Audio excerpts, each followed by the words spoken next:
we play a round called Who Dares Wins. This game involves Tom Allen and Rhys James. So if you could make your way to the performance area, please.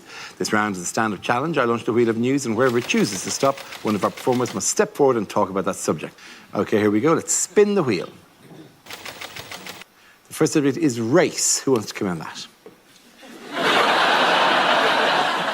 I remember that day. The Interracial Arm Wrestling World Championships. I'm a white man. Thank you. I'm a white man, which means that a lot of people hate me these days. But I'm a white man, so it doesn't matter. Literally the same. Not just that, I'm a young, white, middle-class, straight man. In the game of life, that is what's called a royal flush. I hit the jackpot, OK? I got lucky as shit, so everyone thinks my life is easy. Everyone thinks I've got it simple, but that's because they don't know my struggle, OK? My day-to-day, the shit I have to deal with on a daily basis. Do you know how often I'm sat in a coffee shop and someone asks me to watch their laptop for them? Just let me live my life! Yes, I am trustworthy, but don't assume that based on my appearance, OK? That is still discrimination. And yes, in this Cafe Nero, surrounded by all these mums, I'm unlikely to steal your Dell computer when I'm clearly already using a MacBook Pro. A superior laptop. But don't get too relaxed. I could just easily steal that Dell and repurpose it as a gift for someone I don't respect. Hard part for me about being those 5 things, that royal flush, is being a comedian. That's the hard part, because you're constantly told art comes from pain, right? To make great art, you've got to experience pain along the way in childhood or whatever, then harness that pain, turn it into art down the line. But I don't know the meaning of the word pain. I've never experienced any true pain. First time I even saw the word pain, I was in a patisserie.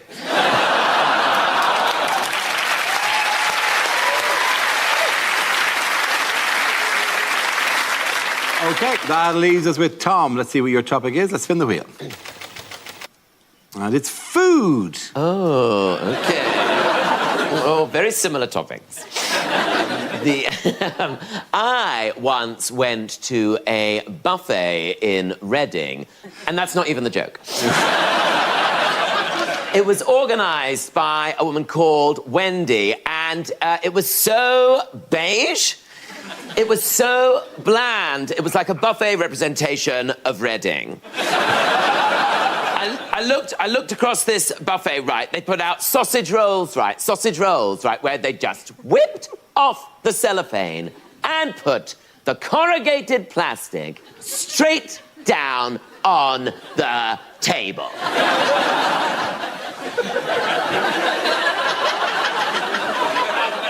Like we were dogs!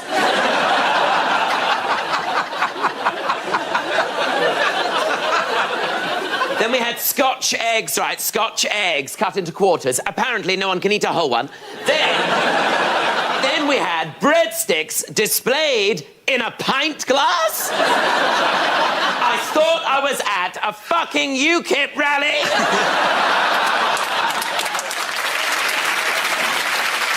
Then she starts putting down cold pizza slices next to wontons. No one's mixed Italian and Chinese cuisine like that since Marco Polo.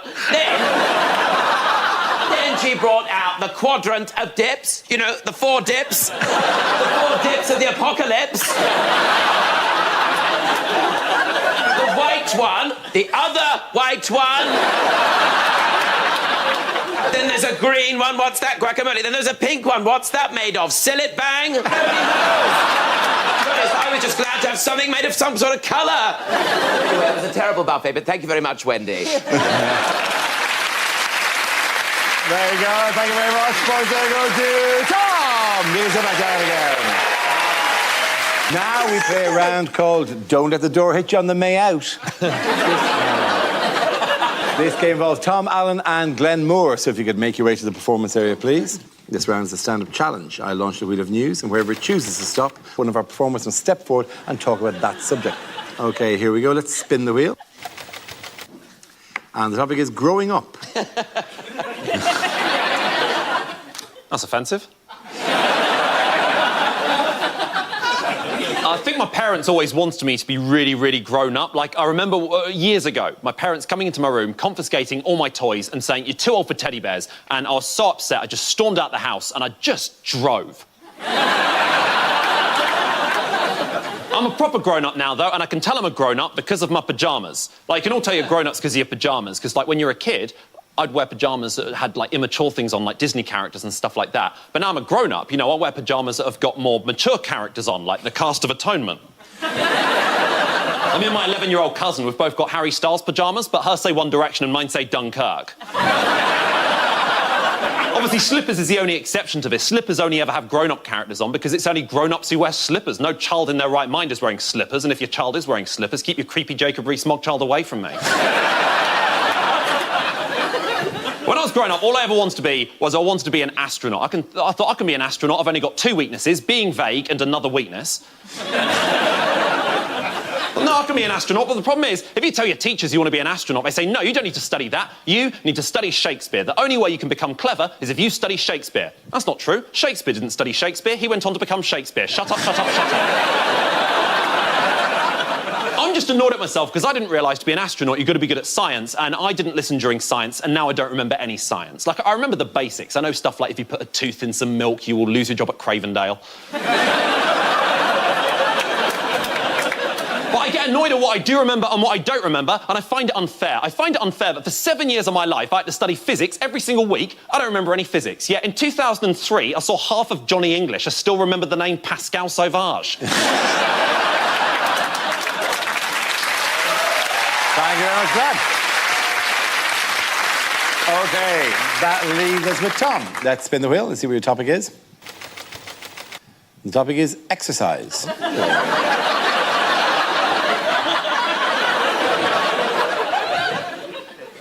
Also a picture of me. I'm not very good at exercise. I joined the gym. I joined Virgin Active because there wasn't a Virgin Passive. And I found the whole process very intimidating. Like, when you go in there, you're confronted with all the cardio area, like the cardio area. They call it cardio because that's where you go to have a heart attack. And then at the other end, they have what they call the free weights section, the free weights, which I have no business being in because it's for the bigger boys. The bigger boys go there all day. They're lifting things all day, trying to get big arms, trying to turn their arms into legs. And I think it all really started at school. Like, I didn't like doing PE at school. What would happen is, after assembly, one class would have to stay behind in the hall because they'd be doing gym. And I never found out who Jim was. The worst bit was if you had to use the apparatus! And the apparatus basically was this huge, terrifying cage which had to be buckled to the wall. It was so terrifying. And older children would have to come in who'd been trained by the army. And they'd come in and they'd untether its bonds, and they'd pull a lever and it would lurch out and it would swing out, and these huge, terrifying arms have to be buckled to the floor, otherwise it would just swing out and kill everybody. They had all these bars and ropes and chains. It was very much like a weekend I recently spent in Berlin. Thank you very much. The boys go to Tom Allen. All right. Now, we play a round called Look at the State Visit of That. This game involves Rhys James and Angela Barnes. If you could make your way to the performance area, please. This round is a stand-up challenge. I launch the wheel of news, and whoever it chooses to stop, one of our performers must step forward and talk about that subject. OK, here we go. Let's spin the wheel. And the first subject is relationships. Hello. I have a boyfriend. Thanks. No, that's fine. It's fine. No, it's fine. So I was single for a really long time. I thought I was going to be one of those women who just dies alone at home with a cat eating her face. That's what I thought. I mean, it wouldn't happen because I won't have a cat. If I want shit in my kitchen, I'll do it myself. Do you know what I mean? He's very good-looking, my fella, like proper good-looking, out of my league good-looking. Now, I know you think I'm biased saying that. I'll tell you how I know for a fact he's out of my league good-looking. That's because every time I've introduced him to a friend for the first time, the minute he leaves the room, they'll turn to me and go, how the hell did you do that? Charming, isn't it? What are his friends saying to him? Are you all right? Just we're very different. Like, he's very fit and athletic and sporty, and I'm not sporty. I don't even watch sport. I once got tricked into going to Wimbledon because my friend told me it was a men's singles event. That's not what I was expecting.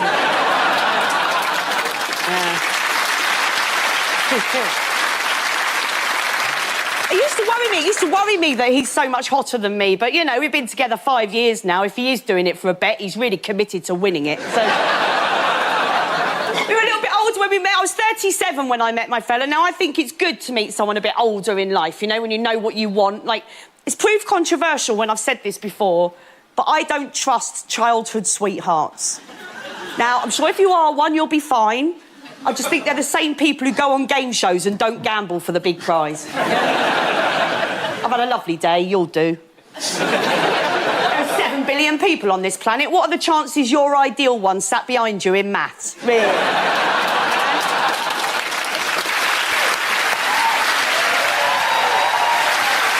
Thank you very much, Andrew. OK, that leaves us with Reese. Let's see what your topic is. Let's spin the wheel. And the topic is philosophy.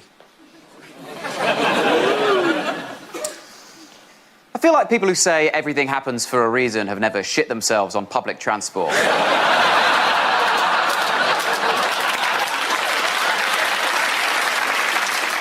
Love these phrases. I love the way people use these phrases now to be deep. The other day, I went to a friend's house. She had this poster, this like framed print of this phrase. It said, "Life is about the journey, not the destination."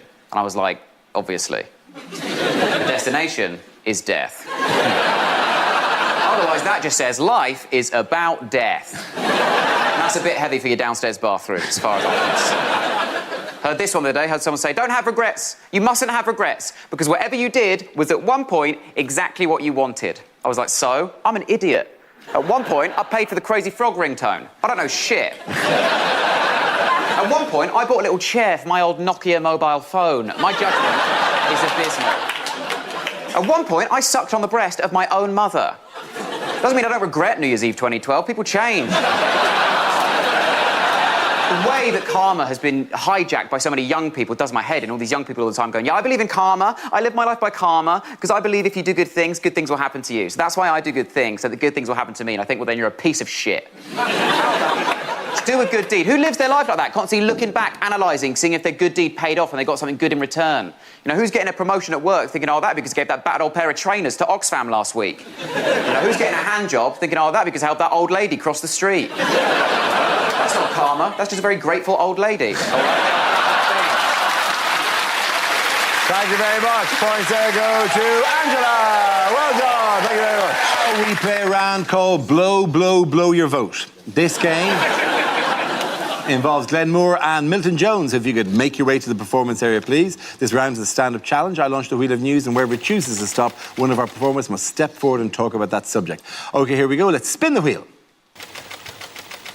The first subject is domestic life. Who wants to go? Glenn. I've got 2 housemates, Sarah and Shalil. And it's not the Sarah and Shalil. I think a lot of people get excited when I say I lived with Sarah and Shalil. It's not the famous Sarah and Shalil you're probably thinking of. I think a lot of people think I'm talking about Sarah and Shalil from AQA's 2007 GCSE Maths Exam Question 3. No. You know, like Shalil had 5 apples and Sarah took away 3 of them. It's not them. It would be mad if it was. No, I like my housemates, but the problem is they've got way better jobs than me, and they always complain about those better jobs. Like, my housemate Sarah, she works at ITV, always complains about the fact she has to start work at 8 a.m. Like, I argued if she hated it so much, she should just change department, work at ITV+1, start at 9.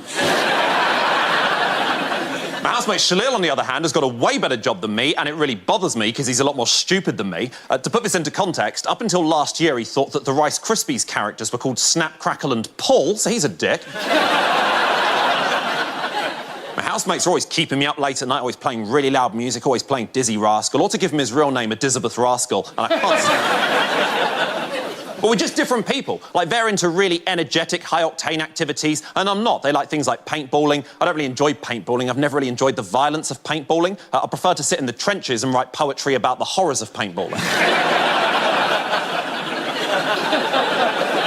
Whereas they make fun of me for literally every activity I ever do. They once ripped the piss out of me because I queued up overnight to buy the final Harry Potter book, because apparently it's been out for years.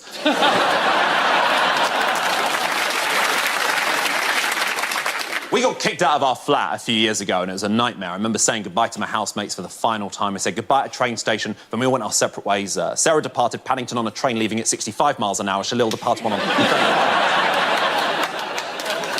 I thought it was just bad luck that I'd lived with people I didn't like. I'm an unlucky guy. I come from an unlucky family. Like my dad, for instance, unluckiest person I've ever met. Last year, he was travelling in an Uber for the first time, fell asleep for 1 minute, got given 1 star. That is bad luck. Uber said he was a bad driver, but that is bad luck. Thank you very much, Graham. That leaves us with Milton. Let's see what your topic is. Let's spin the wheel. And the topic is parenthood. Away you go, Milton. I went back to my parents' house the other day, looked into my neighbour's garden where I used to steal apples as a toddler. They didn't mind me stealing apples, it was dressing up as a toddler they thought was weird. I come from a family of auctioneers. There's my mum, my dad, my Uncle Philip, Auntie Eileen, my dying grandfather, going.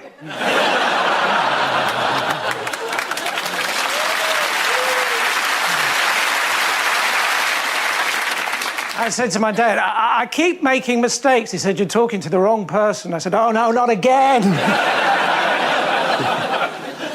He said, well, it wasn't as bad as that Uber driver I had the other day. He fell asleep.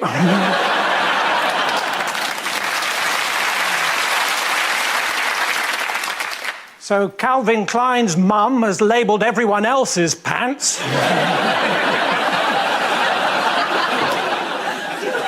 When my daughter was born, she had jaundice, so there she was, small, round, and yellow. We called her Melanie.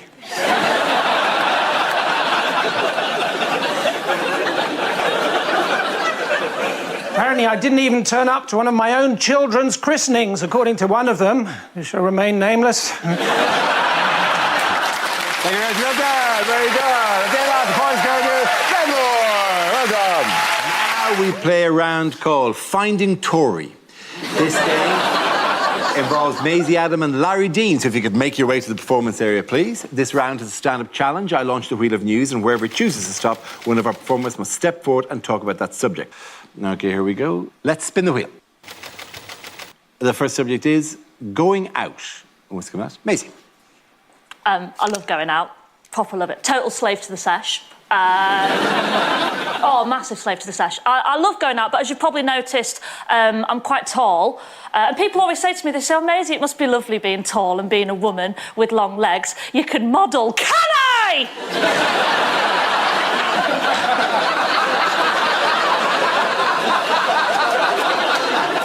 I don't like it, right? I don't like being this tall. I wish I was sort of like a little bit shorter, like a sort of cute height, like a 5'6", 5'7" kind of height. Like, basically, I want to be able to go on a night out and wear high heels and everyone not be at tit level. I dream of a day, this is where I'm at with my height. I dream of a day where I can go on a date, right? And that's not it.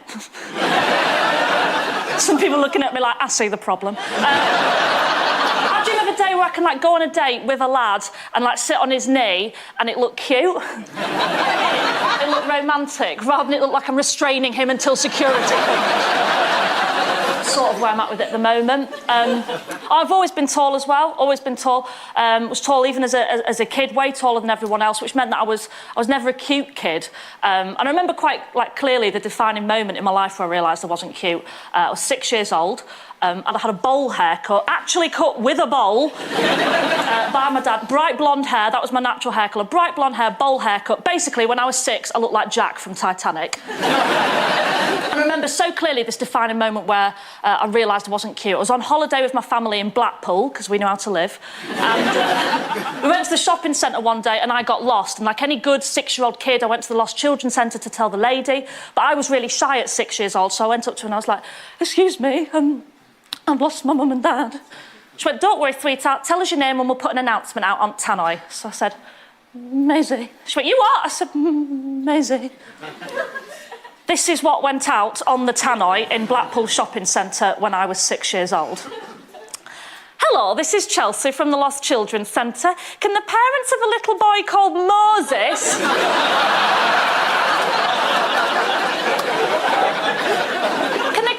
him, please. He's wearing a Spice Girls t-shirt and leopard print trousers. Thank you. Thank you very much. That leaves us with Larry. Let's see what your topic is. Let's spin the wheel. And the topic is confidence. There you go. I'm not a very confident person. I think it's because I was a virgin until I was 23. That's too long. That's way too long. I genuinely think this, right? You know there's a minimum age you can have sex at? I think there should be a maximum age you have to have sex by. If you're 20 and you've not lost your virginity, the government should get involved. Because sex is like chicken pox. If you don't get it when you're a bit younger, it is going to scar you in later life. Because I've got no confidence, even in the way I look, right? Because I've got body dysmorphia. Like, body dysmorphia, if you don't know, is like the way that you see me is not the same way I see myself, right? So you're looking at me, and you probably see a skinny, white guy. A lot of the times I look at my reflection, I see a fat Chinese lady. And she usually says to me, go away and stop looking through my window. So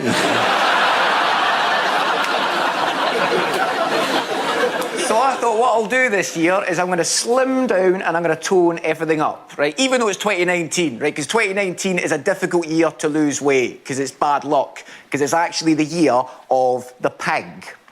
I know that because my reflection told me.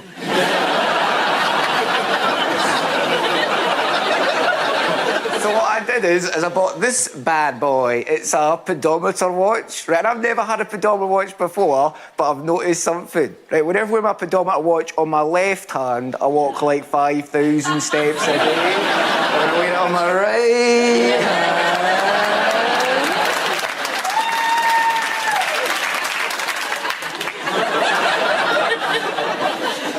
I get jizz on it.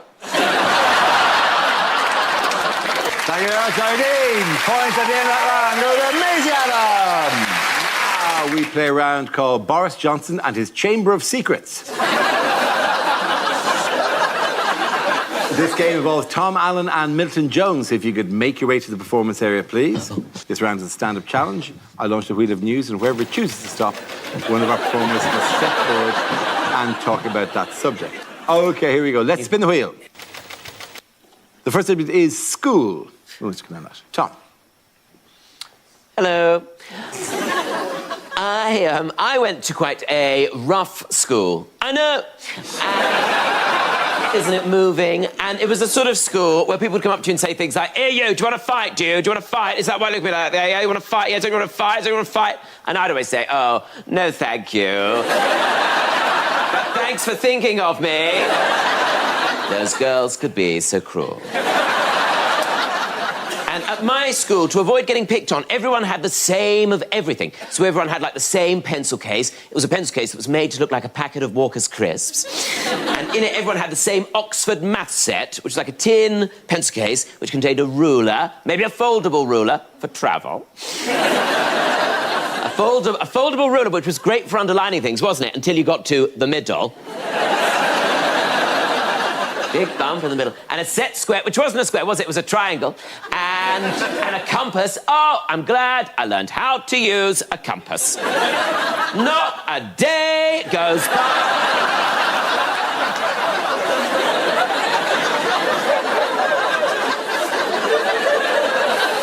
It's a perfect circle. It's got a hole in the middle, but it's a perfect circle. And, like, when do you even get to use that math set? I mean, occasionally you'll get to do proper grown-up maths, or math as they call it in America, don't they? But we do it more than once. When you get to do things like trigonometry and SOHCAHTOA. Do you remember that? SOHCAHTOA, SOHCAHTOA. Do you remember that? SOHCAHTOA. That's a thing. SOHCAHTOA. Sine equals opposite over hypotenuse. Cosine equals adjacent over hypotenuse. I mean, now, as an adult looking back, it would have been nice, wouldn't it, if they spent maybe half an hour, or even just like 10 minutes, just 10 minutes going, "This is a pension scheme."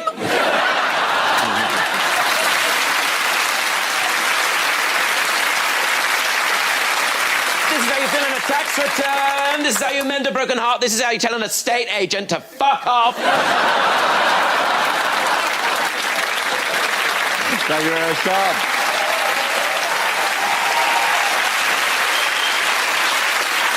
Okay, that leaves us with Milton. Let's see what your topic is. Let's spin the wheel. And the topic is shopping.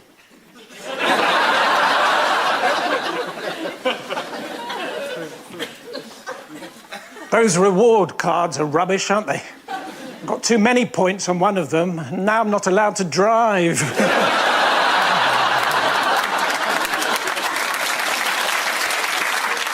It's really important if you buy something, of course, to read all the instructions. I don't know if you've ever tried to fill a baboon with helium. is not the best lip salve I've ever used. But I couldn't complain. Southern Comfort tastes nice. Ordinary Comfort tastes like fabric softener.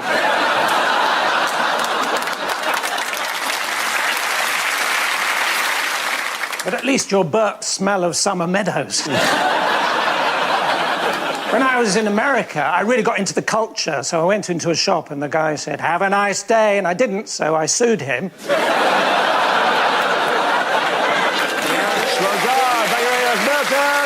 Points there for Tom Allen. Everybody come on. Now we play a round called I'd Leave That for 3 months if I Were EU. This game involves Ishan Akbar and Angela Barnes. If you could make your way to the performance area, please. Go. This round is a stand-up challenge. I launch the wheel of news, and wherever it chooses to stop, one of our performers must step forward and talk about that subject. OK, here we go. Let's spin the wheel. The first subject is identity. Obviously. So just before I start, I just want to clarify, I'm not actually anyone's GP. We were having a nice time. I went to Hamburg recently, and the Germans, very interesting people. They're very interested to find out about where I'm from. And the way I knew this is they come up to me and they'd go, "Where are you from?" And I'd say England, and they'd go... And obviously they're shaking their head because I'm brown, and the reason I'm brown is because my dad's from Pakistan and my mum's from Bangladesh, which means I can make a fantastic pair of jeans.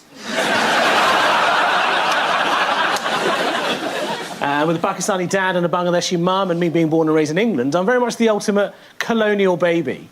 You guys heard of colonialism? A sea of white faces staring back at me, eh? I remember asking my mum to describe colonialism to me. She said, "Oh, yeah, colonialism, not that big a deal. Think of it as a gap year that got out of hand." Which I thought was a lovely description, but I really enjoyed growing up in a mixed Pakistani-Bangladeshi household. I got the benefit of various experiences. For example, all the gastronomical experiences. Thursday night, curry night, like every other bloody night. But I'll be honest, the thing that was tough about growing up in a mixed Pakistani-Bangladeshi household was the racism from my parents to each other. They spent their whole life advising me not to marry the person from the other nationality on spurious racist grounds. So my dad would be like, "Never marry a Bangladeshi, they stink of fish. And they can't swim." My mum would be like, "Never marry a Pakistani, they fix cricket matches. And they killed 3 members of my family." I'm like, wow, you went with the cricket matches first? But growing up, right, I felt like I had to choose a side. And in truth, I never really exhibited the characteristic to choose either. For a start, I was too good a swimmer to be Bangladeshi. And I never actually acted on the impulse of finding my cousin attractive to be Pakistani.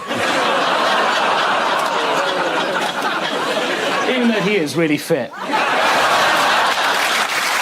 Thank you very much, Ishan.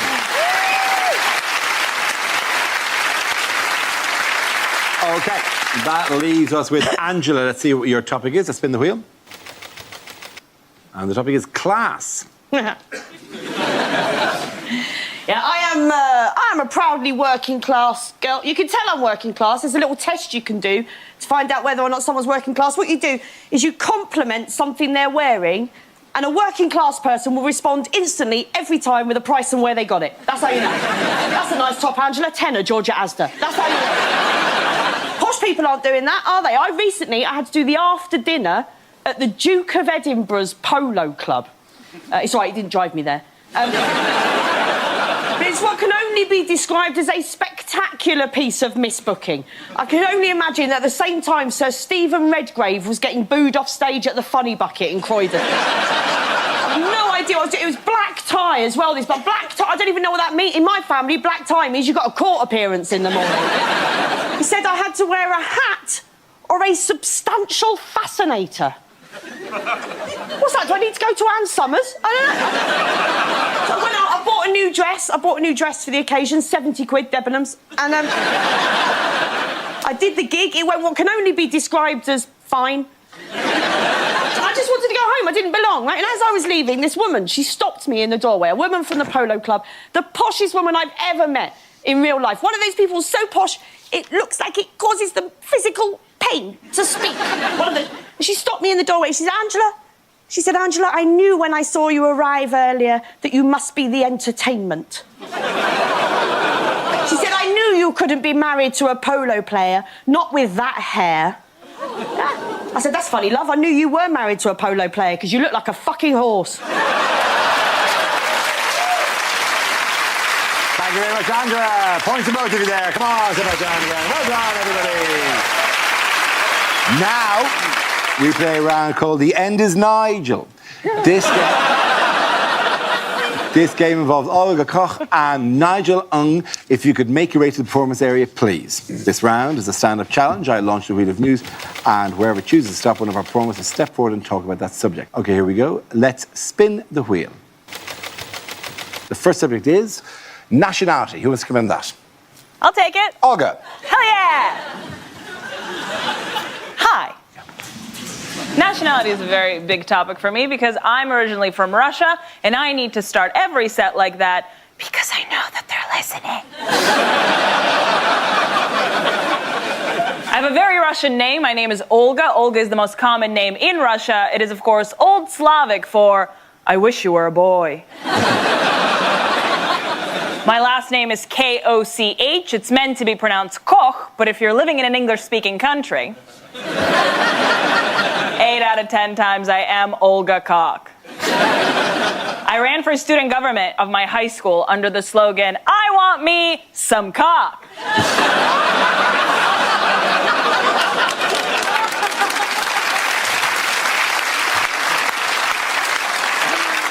And I won. Also, I don't know if you know this, but in Russia, we don't have middle names, we have patronyms. So instead of another name, I have my father's name. So if you look into my passport, it literally says Olga Alfredskak. So I never forget where I come from.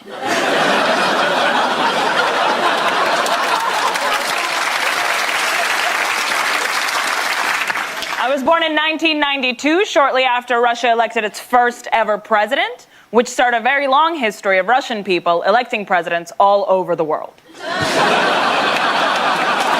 very much. Thank you very much. Olga.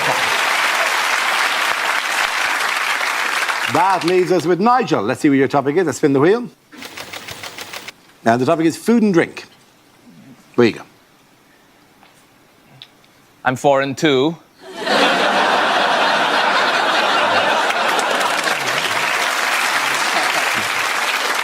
Yeah, I got the immigrants to do it. It's cheaper, you know? I'm from Malaysia originally, and I moved to the UK 4 years ago, mainly for comedy, and so I can drink tap water and not shit myself. Yeah. Favorite part of your country, by the way?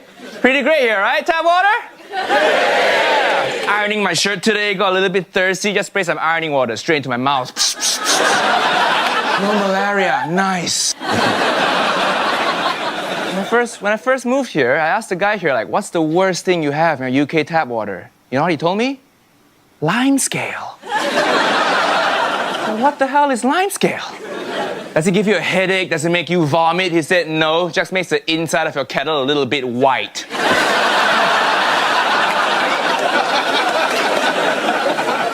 Life must be so hard for you. With your kettle discoloration problems. I love scale. I eat all the scale now, all right? I'm gonna go home and lick my teapot later.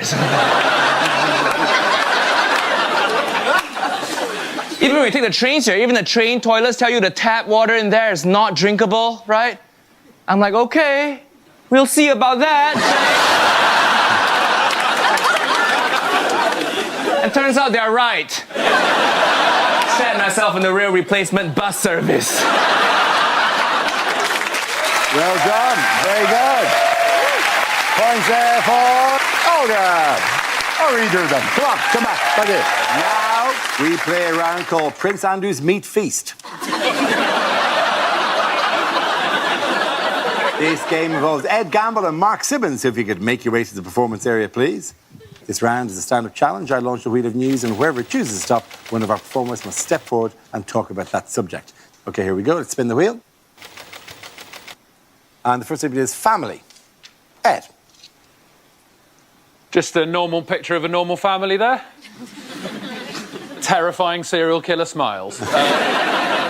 My dad is he's an intelligent man. I would describe him as intelligent, but he's that level of intelligence where if he gets caught making a stupid mistake, he will lie to get his way out of it. Perfect example, many years ago when I was 8 or 9, my dad took me into a baker's. He marched up to the lady working behind the counter and he said, "Hello! We'd like a Danish boog, please." Now, don't worry, she all looked at me like you're all looking at me now. Because the Danish boog is not a thing that exists. That is not a baked product. So obviously she said, "So sorry, sir, never heard of the Danish boog. Is it a baked product?" My dad ploughed on with, if anything, increased confidence. He said, "Yes, the Danish boog."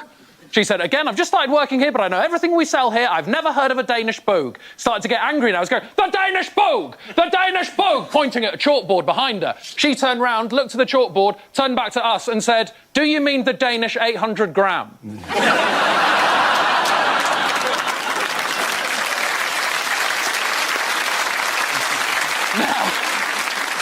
I think in this situation, 99.99% of us would immediately go, "God, of course I do, I'm so sorry. Not the boog, of course. I saw the A, I thought it was a B. I saw the G, that was still a G, to be fair. But the Danish 800 gram, that is the bread that I would like." It was a bread, by the way, not a massive pastry. Right, but here's how my dad chose to handle it. She said, "Do you mean the Danish 800 gram? My dad said, "No, I mean a Danish boog." She snapped and went, "Well, I'm going to have to go and speak to the boss because I have no idea what you're talking about." My dad went all in on the lie. He was going, "Well, you better hurry up. It's not a Saturday without a boog." If I go back to my wife without a boog, she'll have my bloody guts for garters, thank you very much. And as soon as she left his field of vision, I will never forget this until the day I die, he leant down to me and said, "We're leaving now." Thank you very much, Ed Gamble. OK, that leaves us with Mark. Let's see what your topic is. Let's spin the wheel. And the topic is relationships. So, a lot of people say comedy is the new rock and roll. Well, if you want to know how many women I sleep with, this week alone, last week alone...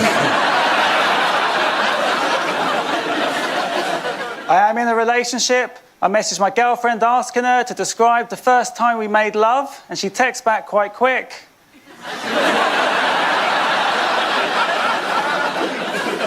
She said she thought I'd get the name of the Black Eyed Peas frontman wrong. I said, "Will I now?"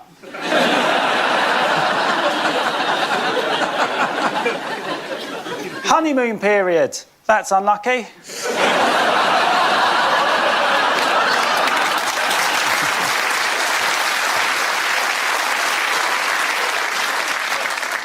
Sometimes my girlfriend scratches during sex. Last week she won a tenner.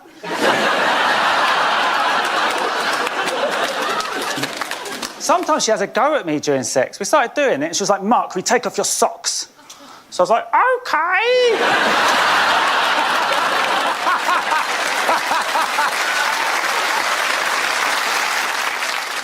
So I spoke about a couple of rude bits. I'll tell you this, right? I recently woke up to find my girlfriend using her vibrator in complete silence. And I thought, that is not on.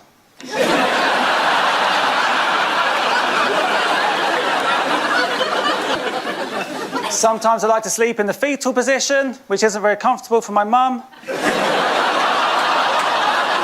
all for me, thank you. Well done. Points there go to Mark. Well done. Come on. We play a round called Have I Got Jews for You? I told you it wouldn't work. I told you they would turn on me. Don't you mashuggan at me.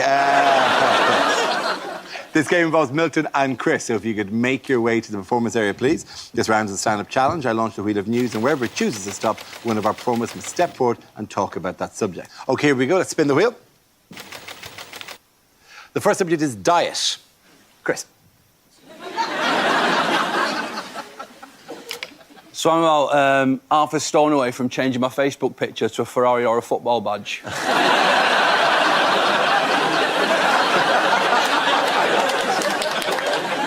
I had what should have been a bit of a wake-up call recently as well. I was driving home from a gig and I bought a kebab just for me, no one else. And I put it on the passenger seat of my car when I was driving and that beeper started going off.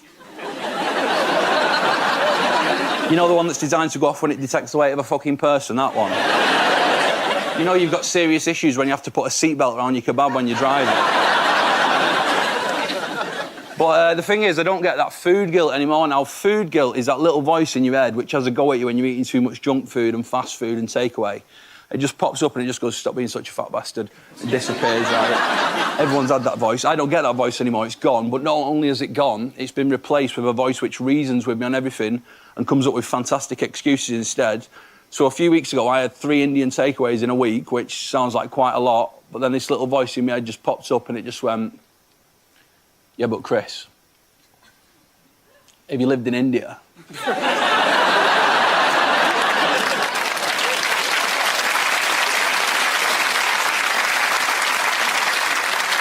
Just for your tea, don't worry about it. I'd crack on. Chicken burner, cheesy chips, 6 oven fried nuggets and 4 cans of Rubicon. They're at it all the time in Mumbai. Come on. Anyway. And then I thought, right, dieting's not for me, so I'll try a bit of exercise. So I thought, right, I'll ease myself in. I'll not go overboard. You know what I mean? So I'll just do 10K for my first run. That was the plan, right? Because... I don't know if you noticed this, but I've sponsored people on Facebook well fatter than me doing 10K runs, so I presumed it'd be dead easy, right? So I thought, 10K this week, half marathon next week, full marathon a week after, yeah? And anyway, I've got all my running gear on, right? And I've downloaded one of these apps on my phone what tells you how far you've gone and how long it's took you, right? I've set off running from our house with my phone in my hand. I had to stop because I had a stitch. I looked down at my phone and I was still connected to my home Wi-Fi, so...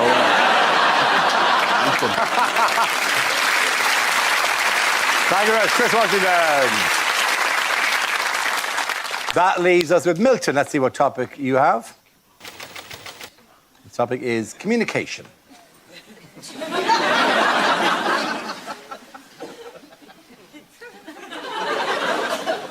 Not a good day today. No one turned up to the first meeting of my sarcasm club, despite loads of people saying how much they were looking forward to it. Do you ever do that thing when you're on the phone? You put it down. No, you put it down. No, you put it down. Listen, you're a qualified vet and it's an old dog.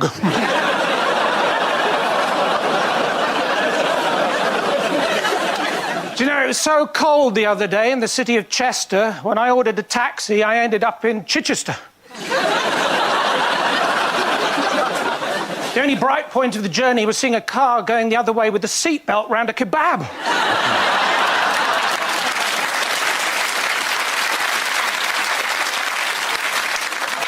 My wife and I, we argue sometimes. You've left the lid up, you've left the lid up. Yes, but what if it's a man, the next person to use the toilet? It's a pedal bin, it's a pedal bin.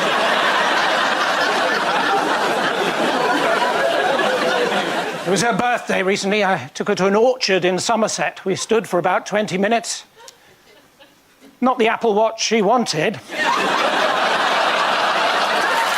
Thank you very much, Milton. Points there for Chris. Come on, sit down. Now we play a round called You Went to NATO, I Went to NATO. This game involves Tom and Reese. So if you could make your way to the performance area, please. This round is a stand-up challenge. I launched a wheel of news, and whoever chooses to stop one of our performers must step forward and talk about that subject. OK, let's spin the wheel. And the first subject is the environment. Who wants to come in that? Reese. We've got to do more, haven't we? We all know it's a big issue, the environment. We've got to do more stuff, but they're expecting too much from us too soon. OK, it's baby steps. Like, I know that I need to switch to a plant-based diet, really, but it's baby steps. Like, recently, I've given up chicken nuggets, all right? Might not seem like a big deal, OK, but I've gone nugless. That's what I decided. 3 months ago, I saw the first climate march. I was like, yeah, no more nuggets, right? And I'm smashing it. It's been 3 months, not had a single nugget. I'm doing so well. Slight confession, I'm eating a lot of goujons. Like, twice as many, and they've got way more real chicken in as well. It's awful for the planet. It's a terrible mistake. I thought we'd solved it with the bags. When we switched to charging 10p for the bag, I thought that was the end of the issue. I thought we'd done it.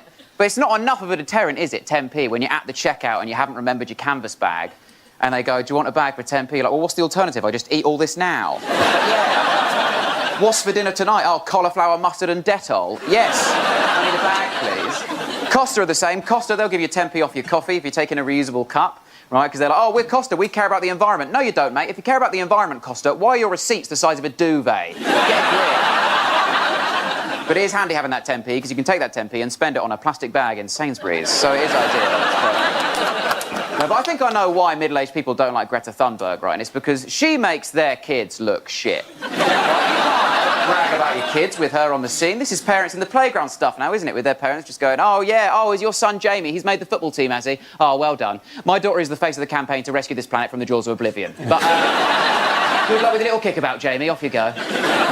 Oh, your son, Lucas, he's made his grade 4 cello, has he? Oh, well done. Yeah, my daughter is the reason he might live to see grade 5. Lovely stuff. Thank you very much, Reece. OK, that leaves Tom. Let's see what your topic is. Let's spin the wheel. And it's travel. Travel, okay, fine. Well, I travelled from over there. One of my favourite travel experiences was at secondary school when we went on the school music trip to France. And to get on the school music trip to France, you had to be part of the choir. I was in the choir, and it basically meant you got to hang out with all the other 13-year-old homosexuals who didn't yet realise they were homosexuals and their chatty female friends. And it was a great place to go and learn how to play a show tune on the flute. Not a euphemism. And this was back in the day when it didn't matter where you were going with the school. If you went on any school trip, you had to go by coach. Like, if you go to Australia, you go by coach. This was supposed to be a 5-day trip to France. We spent 2 days on the coach getting there and 2 days getting back. It was basically a day in France.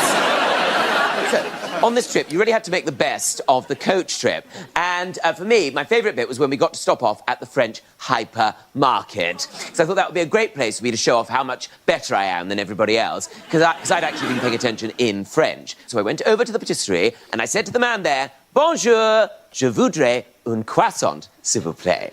And according to the French classes, the man behind the counter should have responded by saying, "Oui."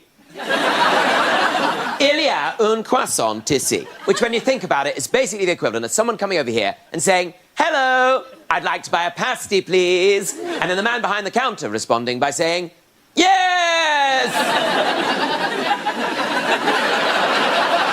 There is a pasty here. And not even mentioning that it's part of a meal deal. So I said, "Bonjour, je voudrais un croissant, s'il vous plaît." And then the man behind the counter responded in normal French by going, blah, blah, blah, blah, blah, blah, blah. I had no idea what he was saying. Blah, blah, blah, blah. I mean, my friend Kevin was no help. The only French he spoke was the French horn, which is a euphemism. I mean, I say they teach us how to speak French. Most of the time, they teach us how to sing it. I mean, I could have stood there and gone, "Quelle est la date de ton anniversaire?" But the idea of a 13-year-old English homosexual standing in the middle of a French hypermarket going, "What is the date of your birthday? What is the date of your birthday?" Couldn't be any more absurd. So I just responded by saying, "Oui, oui, d'accord, d'accord." Ended up with 8 kilograms of ham. Thank you very, very much. Points there at the top.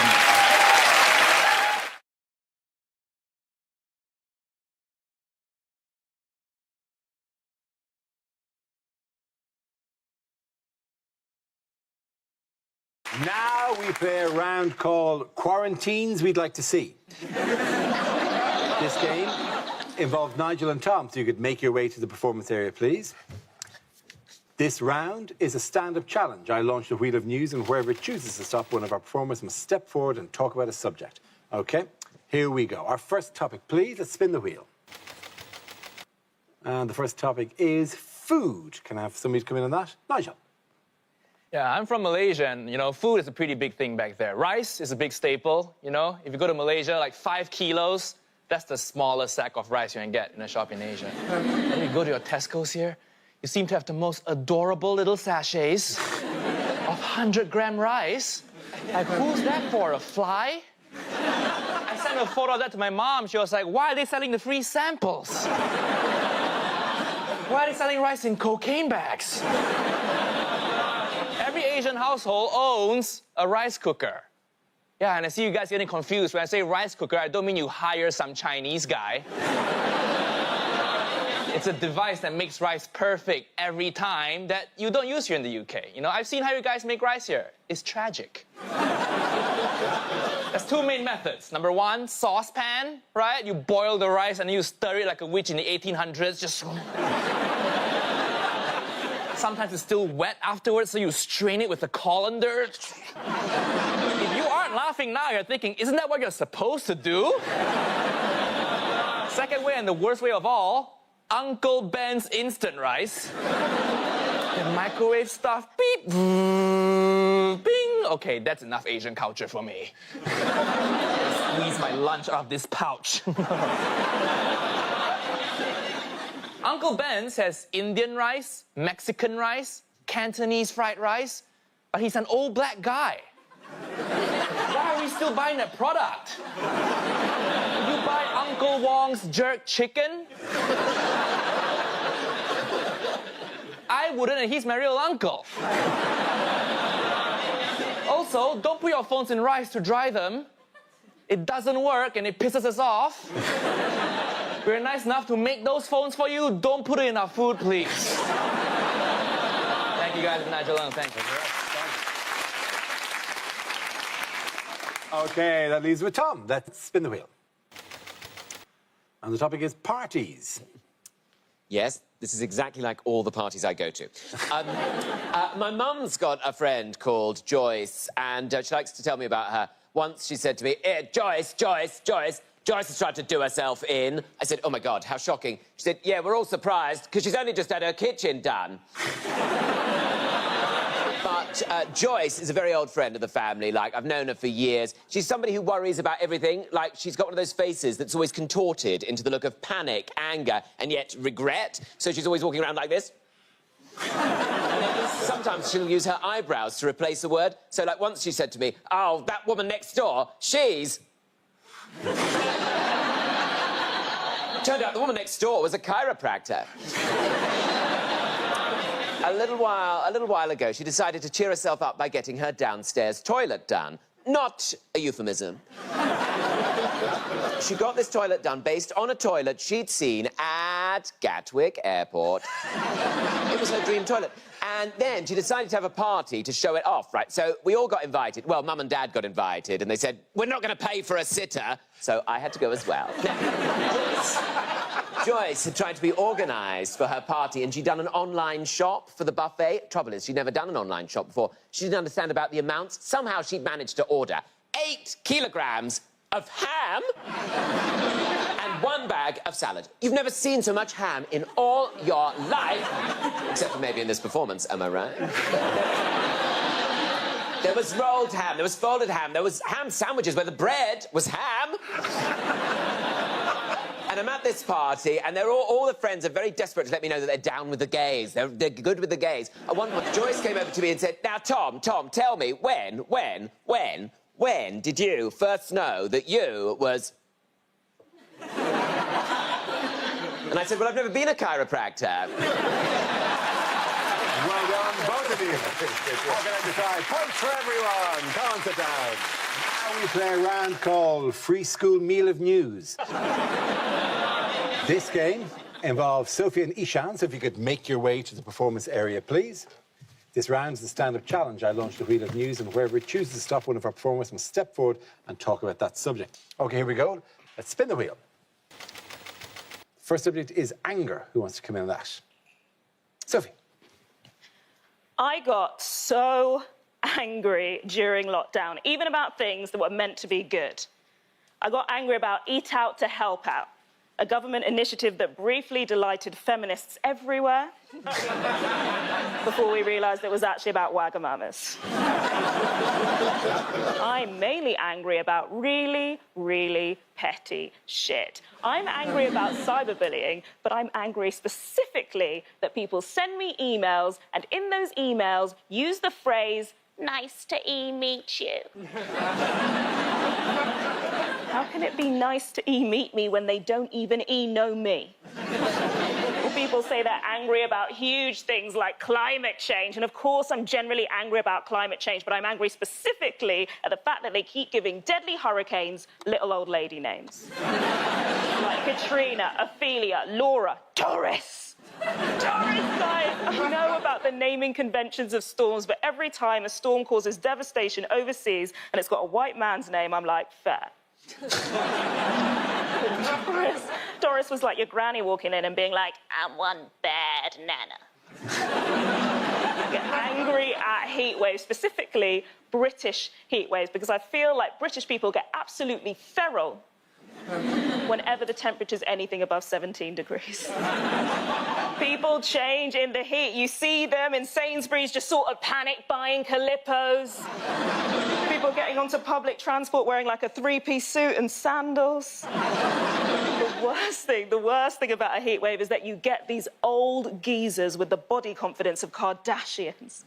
They go out into the parks, they find the best spot, they lie down, they strip off, they lube up, they lie there in the rays like uncooked gingerbread men. Just looking up at the sun going, bake me! People don't think I get angry because I'm adorable, but I do. I get so angry all the time, but I can never show it because I know that if I show it, I'll get stereotyped as an angry black woman. And I don't want to be stereotyped, so at the end of the day, I just hold my anger in and eat fried chicken and twerk furiously. Thank you very much, Sophie. OK, that leaves with Ishan. Let's see what your topic is. Let's spin the wheel. And the topic is health. Obviously. Just to let you know, so I actually have a hearing impairment. That's my hearing aid, which means when I go for a job interview, I can see an HR manager going, tick, tick. Please be gay, please be gay, please be gay. Ridiculous, right? They're not the only ones that do weird shit when they find out I'm deaf, right? The other day I was walking down the road, this guy walked past me, he noticed my hearing aid, this is all he yelled out. Oi! Bluetooth wanker! It's not Bluetooth earpiece. Or the other one I get is, oh, Ishan, it's so interesting that you're deaf because I think I'm actually a bit deaf too. What do I do with this information? You can't do that with any other disability, can you? You can't go up to someone in a wheelchair and say, mate, when I drink too much, my legs feel a bit wobbly as well. You can't... But also, I feel like deafness is one of those disabilities that doesn't get the respect it deserves. Like, I don't feel like I can get the same benefits as other disabled people. Like, I can't legitimately enter the Paralympics, can I? There's blind football, wheelchair basketball. A deaf race would be a line of men just waiting to start. It's not all bad, though, because my deafness actually makes me eligible for a disabled person's rail card, which has been really useful these last 6 months, right? And I'll be honest, when I got it, I thought, do you know what? Because deaf people don't get the same benefits as other people, I'm going to try and make sure I get as many of them as I can, right? So I thought I'd try and get myself a blue badge, right? So I walked into the local council office, a bit too ably. And the guy behind the counter, he took one look at me and was like, oh, my God, yes, come on over. I was like, wow, this guy's so good. He knows how disabled I am, and he's beckoning me over, right? So he beckoned me over, he sat me down, and he pulled out a form. And the form, you have to tick the reason why you're giving someone a blue badge, right? And he ticks off weight-related mobility issues. Thank you very much. Thank you very much, Tisha. OK, back in that round, the points go to Sophie. Come on. Play a round called Biden Into My DMs. This game involves Mark and Maisie, so if you could make your way into the performance area, please. This round is a stand-up challenge. I launched a wheel of news, and wherever it chooses to stop, one of our performers must step forward and talk about that subject. OK, here we go. Let's have our first subject, please. And the first subject is lockdown. Who wants to come in? Maisie. Yep, as you can tell by my haircut, I dealt with the first lockdown really well. really well. What's it called? Business at the front. Where the hell's the back? I spent lockdown and lived with my boyfriend and my brother, which is an interesting combination. Obviously, love them both very, very much. I feel like I should also acknowledge that they are two different people, by the way. But they're two very different people. In fact, they couldn't be more different. I was trying to think of the only thing they have in common, and I realised it's that at some point in their life, they have both had a bath with me. Obviously, one was very erotic, and the other one he pooed in. Ruined Valentine's Day. But one of the pros of lockdown has been that me and my boyfriend, we've been able to have our evenings back together, which is nice. And as a result of that, there's been a lot more jiggery-pokery going on. And so to make sure it doesn't get bland, to keep it spicy, I decided to go and buy some sexy lingerie. I say I bought sexy lingerie. I went and bought a pair of knickers that matched a bra I already had. But that's because sexy lingerie is expensive. It's really expensive, right? You can tell because when you read the labels, they all sound like very posh sports. I decided to buy this lingerie, took out a 3-year loan to get it, and do you know what? It took me that long to put on. I was in the bathroom for ages trying to get it on. There was straps this way, straps that way. By the end, I looked like a pork joint in a butcher's window. But I'm there, trying to psych myself up, right, going, you're sexy, I've got the moisturiser on, I've put my sexy playlist on. I was like, Alexa, play aubergine emoji playlist. Right, I was in the zone. In the zone. I was like, come on. I walked into the bedroom, my boyfriend, he saw me, his jaw dropped to the floor and he went, wow, that is coming straight off. I said, it's chuffing not! So this is a treat, and you need to appreciate it as such. When you go to a restaurant and you have the posh item, you have the expensive item, let's say you have the £40 steak tartare, you don't wolf it down like a burger. You take your time with it, you savour it, you appreciate what you're having. And I'm not a wimpy burger, Michael. I am a £40 steak tartare!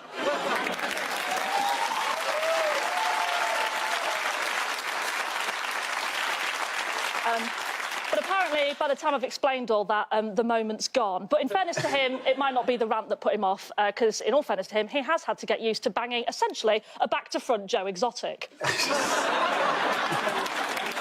Thank you very much, Maisie. OK, that leaves us with Mark. Let's see what your topic is. Let's spin the wheel. And the topic is jobs. So, I don't really like the people that work at the train station. They can be a bit annoying. I went there the other day, went up to the desk, I said to the man, can I have a cheap ticket to London, please? He said, it's peak time. I said, OK. Can I have a cheap ticket to London, please? I used to work in a cinema.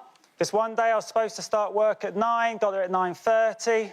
Boss was angry, came over, he said, Mark, you're late, I want you to make the time up. I said, OK, it's 9.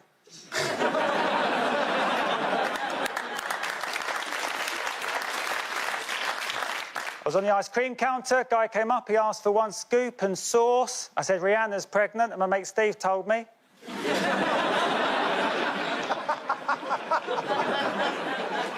At the age of 30, I was a Virgin Air steward, working for British Airways.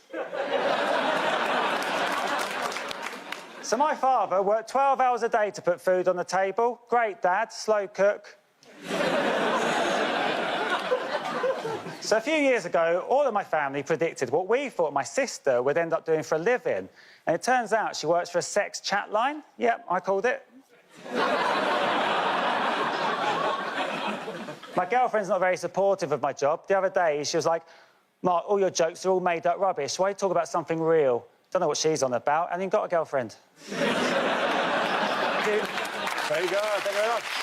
At the end of the round, the points go to Maisie. Now, we play a round called Princess Mock Mock. This game involves Milton and Tom. So if you could make your way to the performance area, please. This round is a stand-up challenge. I launch the wheel of news, and wherever it chooses to stop, one of our performers must step forward and talk about that subject. OK, here we go. Let's spin the wheel. And the first topic is Days Out. Who wants to come in on that? Yes. Yes, I can talk about Days Out. I can't say I've ever been on a day out with anything that looks like that, though.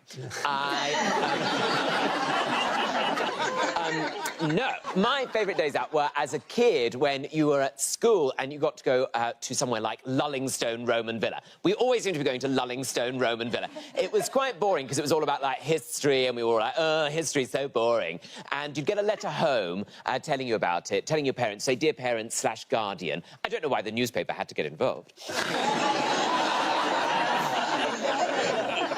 And it would say things like, please wear suitable clothing. Well, I'd never been to a Roman villa before, so I just turned up in a toga.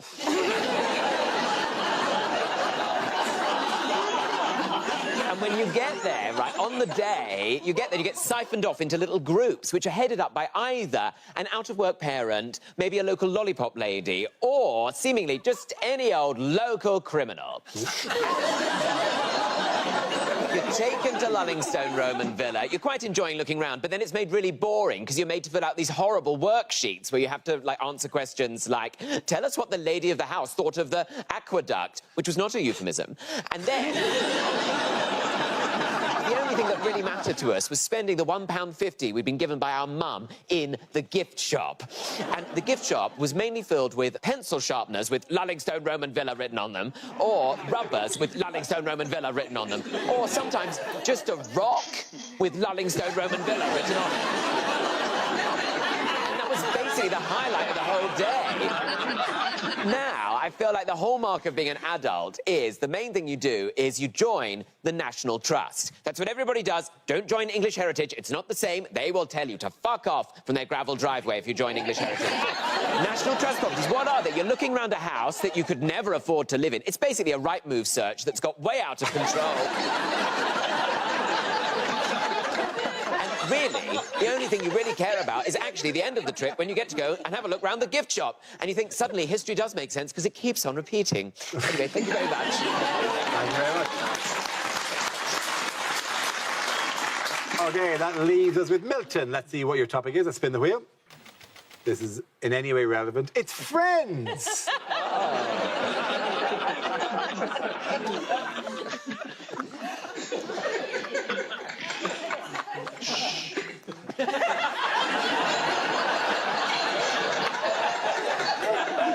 Friends sometimes ask me why I'm training 2 rabbits to leap up in the air behind me and flex their ears simultaneously. Well, I say, friends.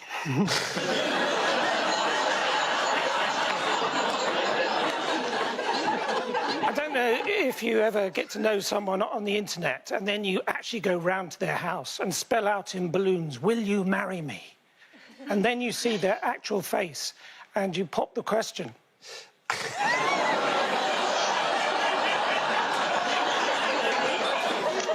So recently, I said to my long-standing girlfriend, sit down, will you?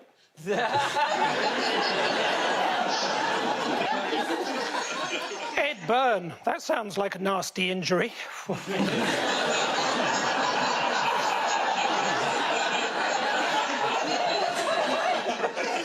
I have another friend who works in a lighthouse, and he said it was very, very, very, very, very, very boring until he got a slinky.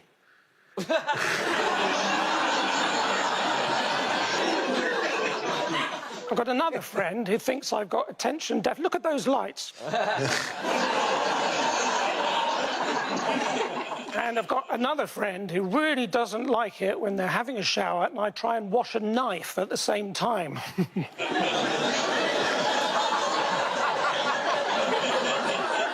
Mr. Jones. Point then goes to Mr. Jones. Go on with that. We play rounds called Wham Bam Thanks Van Tam. This game involves Angela and Maisie. So if you could make your way to the performance area, please. This round is a stand-up challenge. I launched a wheel of news, and whoever chooses to stop one of our performers must step forward and talk about that subject. OK, here we go. Let's spin the wheel. First topic is health. Maisie. Big year for health, am I right? I recently got a call from the NHS asking me to come for my first ever cervical screening exam, my smear test. But the doctor called me in. He said, Miss Adam, I hope it's OK with you. We'll need to get a female chaperone for this exam. I said, yeah, of course, that's absolutely fine. I don't know about you guys, but I assumed when he said a female chaperone, I just assumed he meant female health worker. What I did not assume was Sharon off of reception. So imagine, if you will, I am already lying down on the table, like legs akimbo, in the stirrups, and from behind the curtain, like some sort of budget stars in their eyes, Sharon appeared. Like, tonight, Matthew, I'm going to be checking out your fanny, right? Thankfully, she came up and joined at the top end rather than the business end. He was at the business end digging for gold. And she stood over me and maintained what can only be described as the most intense eye contact I've ever experienced in my life. And the reason I know this was because I made the fatal mistake of looking up at Sharon and locking eyes, at which point I thought, you're in now. You've got to say something. So I said, how have you been? Have you been busy? Like I got in an Uber. And I thought she'd find this as uncomfortable as me and try and cut it off. No. Sharon took this as an invitation for a deep, meaningful chat. She went, do you know what? I won't lie. It's been really, really hard. It's been really difficult. We've never been under such a strain as now. The NHS is really, really struggling. The phone lines are going off the hook. We've got too many patients, not enough doctors. I'm not seeing my family half as much as I wish I could. Her voice started cracking. She went, everybody stop clapping on a Thursday night. And I didn't know what to do. So I grabbed her hand and I said, Sharon, I'm so sorry you feel like that. I'm so sorry. This is during my cervical screening exam. A man is inside me. I said, I'm so sorry you feel like that, Sharon, but I just want you to know you're so appreciated and it's people like you that have kept this country going and I'm really sorry you've been made to feel underappreciated. And then, from between my inner thighs, the doctor looked up at Sharon and went, do you know what? She's right, Sharon. You've been brilliant.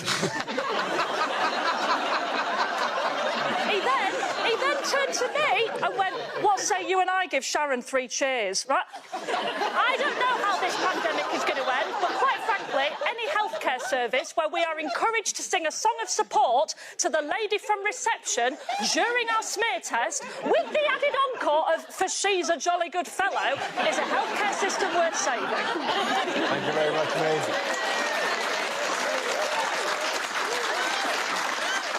OK, that leaves us with Angela. Let's see what your topic is. Let's spin the wheel.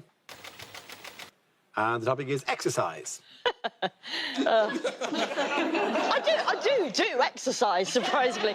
I do. I recently did the Couch to 5K app. I don't know if you've seen it. It's absolutely brilliant because it starts you off really slowly. So you sort of run for 30 seconds, then you can take a break, which I took to mean I could have a Kit Kat. So... And it's great as well because you can download a celebrity voice to be your sort of guide, your coach. And I downloaded Sarah Millican because she's a mate of mine and I thought that would be nice, but I had to change it because I kept calling her an arsehole. I changed it to Lawrence Fox. That solved that problem.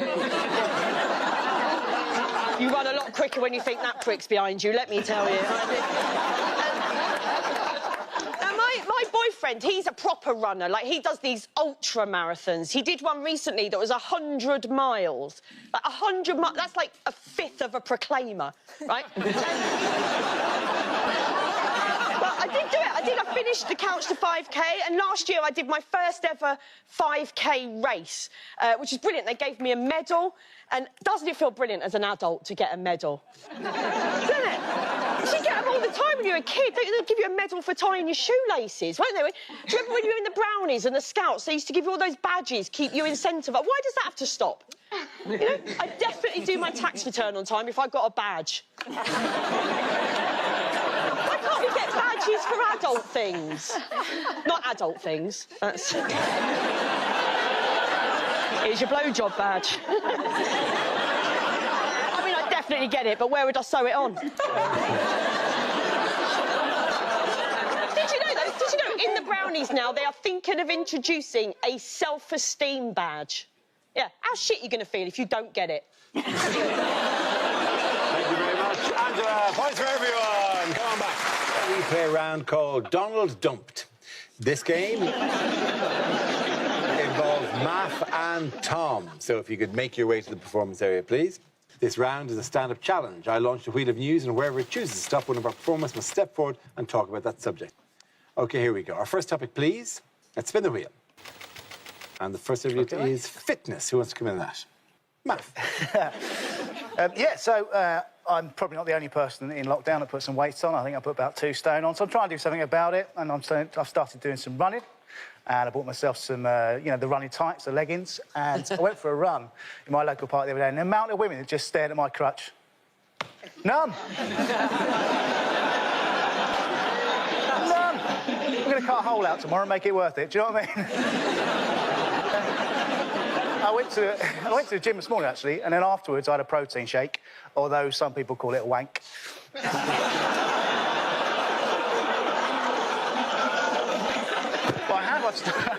I've started looking after myself better. I've started cooking properly. I started cooking with coconut oil. Well, Malibu, same thing, innit?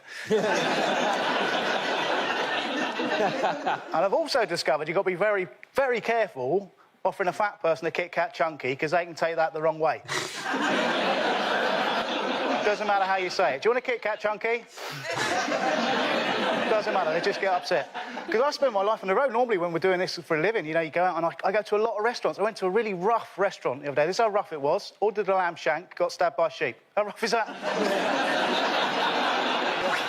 And the drinking as well. The drinking in lockdown, that was a lot. I did a lot. So I sort of stopped that now. Now I only drink on special occasions, like people's birthdays, on Facebook.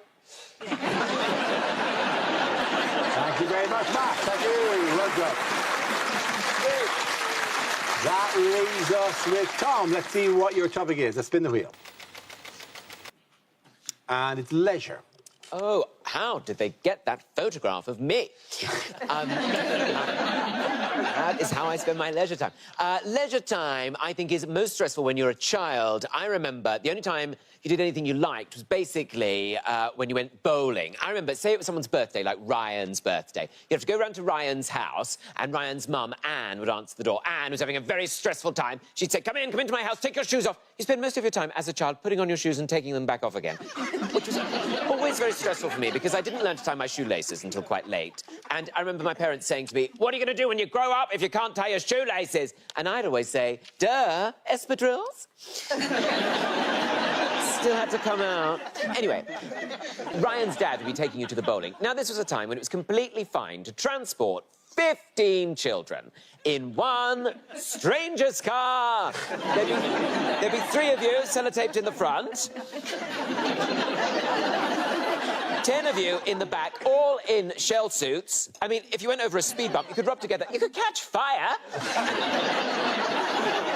And then as a treat, 2 of you would have to travel in the boot. And he'd say, it's all right, I've taken the parcel shelf off so you can breathe. But remember, if you see the police, get down! It's completely fine to say to children. And then you get to, like, the mega bowl. You'd get out of the car, you'd have to run up the stairs, and then you have to take your shoes off again. You have to take your shoes off again to go bowling. I don't know why I bothered putting shoes on at all on this day, right? And you all know, you have to take your shoes off to put on the special grandma shoes that you have to wear to the bowling, because the bowling has got the precious wooden floor. You cannot tread on the wooden floor with outdoor shoes. You cannot do it. It's a special magical wooden floor. And then it would dawn on you, you had no idea how to bowl, because you were 9 years old and you weren't Roseanne Barr's husband.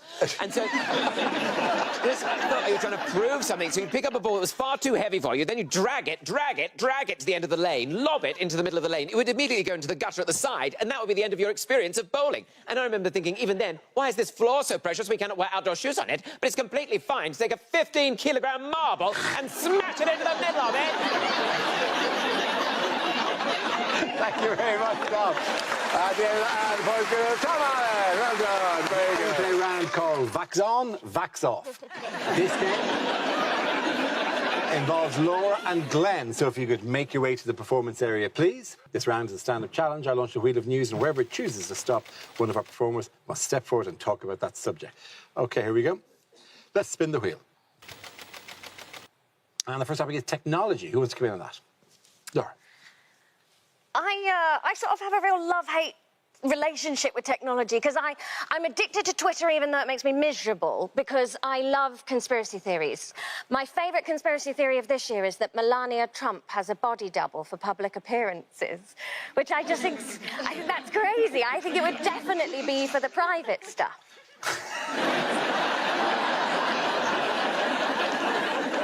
We've needed it, because that's the thing that's killed me through the lockdown, is not being able to have human connections. I'm really needy. Like, I like stand-up, but if I could do this my way, it would just be me coming round individually, sitting on each of your laps, going, you do love me, don't you? I need affection, so I'm glued to my phone, like, who doesn't love me? But, I know you think I'm joking, but when we've done this record, we're getting in a WhatsApp group. Just... I don't know what happens, but women download WhatsApp, and then the next day you wake up and you're in 14 separate WhatsApp groups that are all made up up of different combinations of the same 7 women.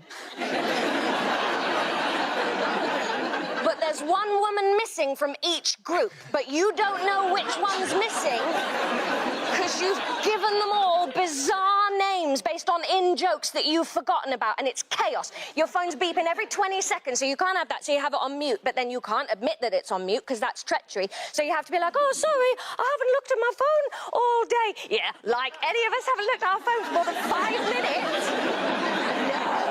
That's a lie. But there's nothing you can do because you can't leave a WhatsApp group, can you? So eventually what you have to do is you get your best friends and you're like, Lucy, Sarah, come with me. We're going in our own WhatsApp group over here. And then for 2 days, it's lovely. And then Lucy goes on a night out and is like, I just met Emma. She doesn't know anyone in the area. I'm adding her to our WhatsApp groups. No! No! If a woman has reached her mid-30s and doesn't already have a solid group of friends, it's for a reason. Well done, Laura. Very good. That leaves us with Glenn. Let's see what your topic is. A spin the wheel. Confrontation. I'm doing it, all right? I never used to be confrontational at all. You know, when I was growing up, I never wanted to get involved in any argy-bargy. That's short for Argentina-Bargentina. But now I don't take any nonsense from anyone. Like, now I'm really open and honest. Like, whenever I get a bad haircut, for instance, so every time, whenever I get a bad haircut and I don't like the haircut, I've now finally got the guts to be able to look that hairdresser dead in the eye and say, that's great, thank you. I'm not afraid anymore. But I never used to be. I never used to be confrontational. I remember the one time I really regretted not confronting someone was a couple of years ago. I was having a house party, and it wasn't in, like, a nice house or anything like that. I don't know if you've ever lived in a house so damp you have to keep your phone in a bowl of rice at all times. But halfway through the party, I noticed that my housemate was in the corner of a room getting really, really drunk, like obnoxiously drunk, really spoiling the party, drawing a bit of a crowd. And I went over to him and I said, why are you getting so drunk? You're sort of ruining the party. And he said, oh, sorry, Glenn, sorry. Basically, I'm just trying to drink to calm my nerves. I've got to go to hospital tomorrow for, like, a really big operation. And everyone at the party was like, oh, my God, are you OK? He's a surgeon. And apparently, there's no laws against that. Did you know that it's not illegal for your surgeon to drink the night before an operation? Have we got any surgeons watching from home? No, because they're all out getting hammered, that's what I've learned. No one knows this about surgeons. I don't trust any surgeons anymore. It ruined every night out for me since. I'd be out on a nightclub dance floor looking around the whole time thinking how many of these pieces of shit are medical professionals. And the worst thing I found out is that if you're a patient, you're not allowed to drink the night before an operation. That's messed up in the wrong way round. I don't know why surgeons have imposed that rule. Surgeons don't want you drinking the night before an operation because surgeons are worried you're going to go out clubbing and bump into them. I mean, it makes sense. Why is your doctor's handwriting so messy? He's got the shakes from last night. Your surgeon's only scrubbing up before an operation. He's trying to get rid of the nightclub stamp from the back of his wrist. That's the only reason. But obviously, I didn't confront him because, you know, I was a timid person. I'm not like other 28-year-olds. Well, I'm 31, but, like, I think I was always nervous about confronting people because I was always very shy. I was always very neurotic, you know. I'm one of those people, you know, I can't pee unless I can hear a tap running, you know, and I can't shit unless I can hear lasagna being dropped into the bath.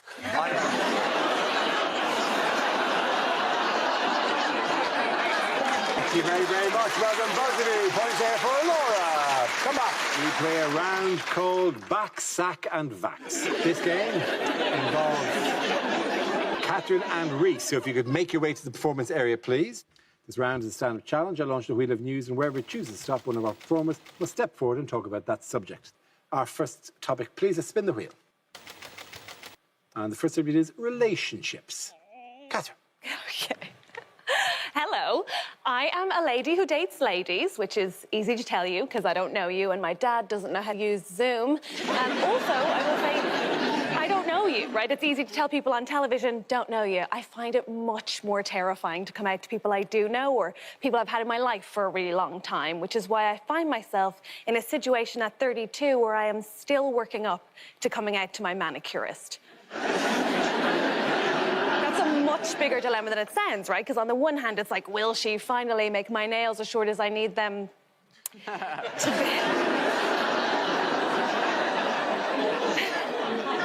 By the way, the best person person I've ever come out to is still my mother, because my mom has a unique way of sort of being supportive, but also making things weird. So when I came out to my mom, she just waited for my dad to leave the room and then said, "Me too." You want to hear. I mean, she's a nice Irish lady, so she clarified, of course. She said, "You know what, Catherine, right? I am not gay, right? I am not gay. I am not gay." Because straight women love to say that in threes for some reason, like it's some sort of protective spell. But she said, "I'm not gay, right? And it's not that I'd leave your father for a woman. I wouldn't.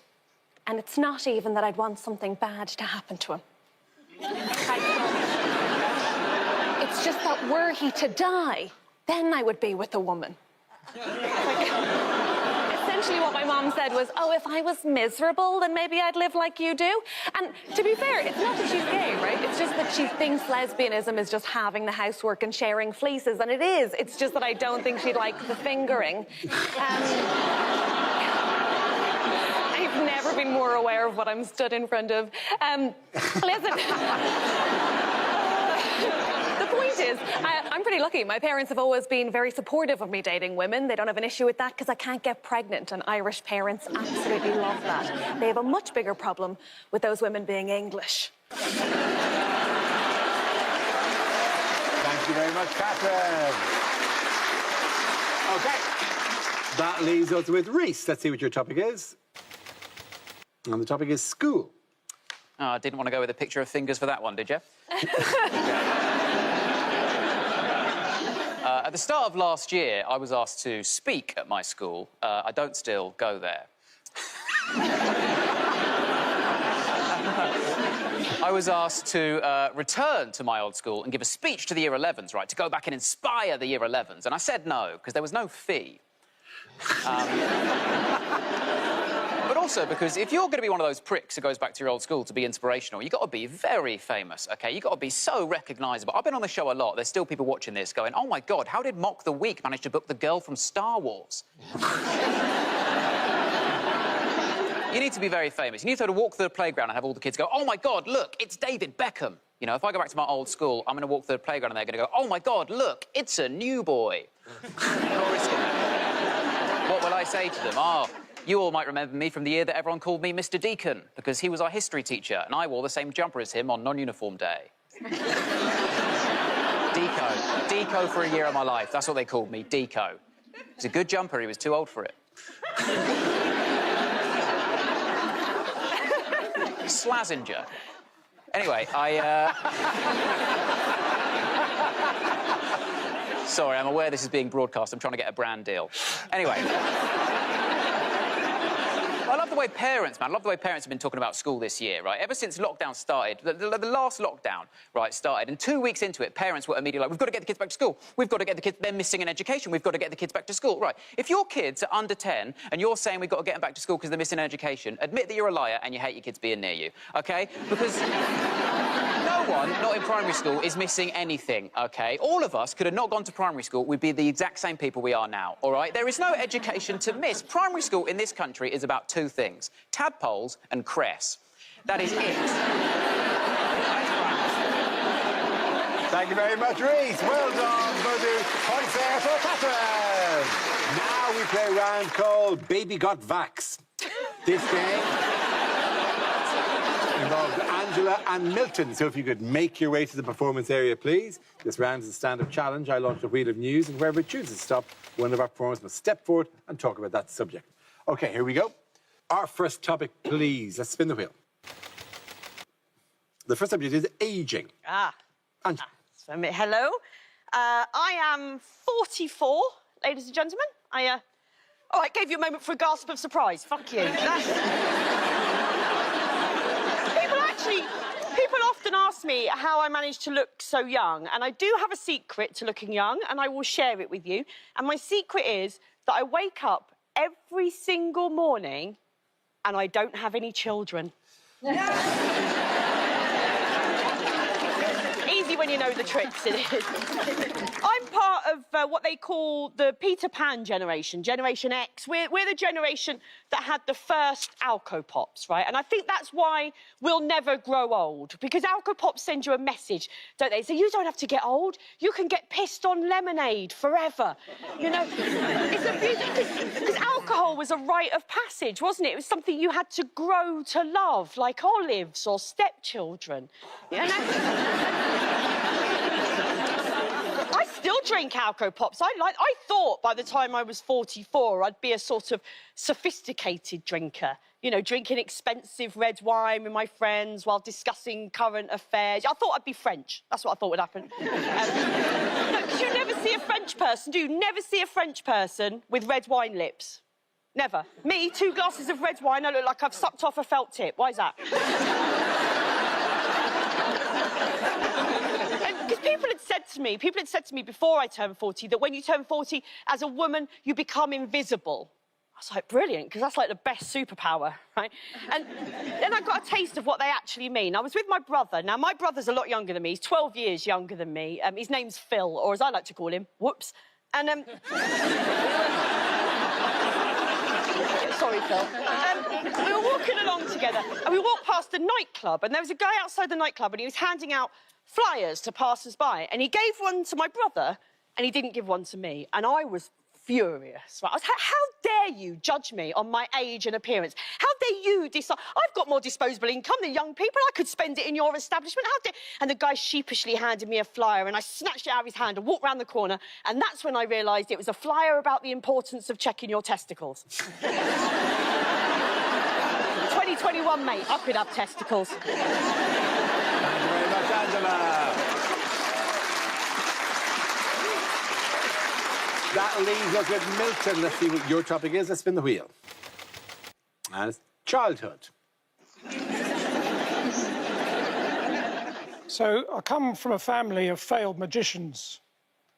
I've got 2 half-sisters.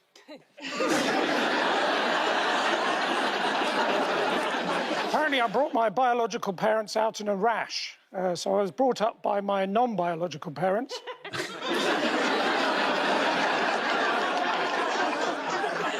An upbringing of little comfort, I can tell you. I remember years ago being in the 100-acre wood.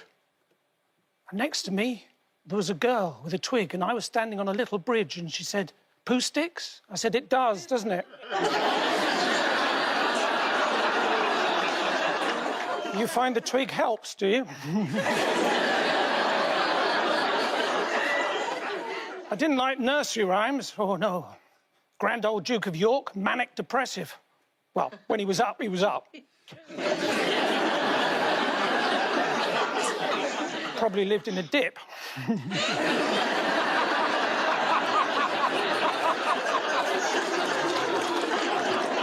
Thanks, that doesn't normally work.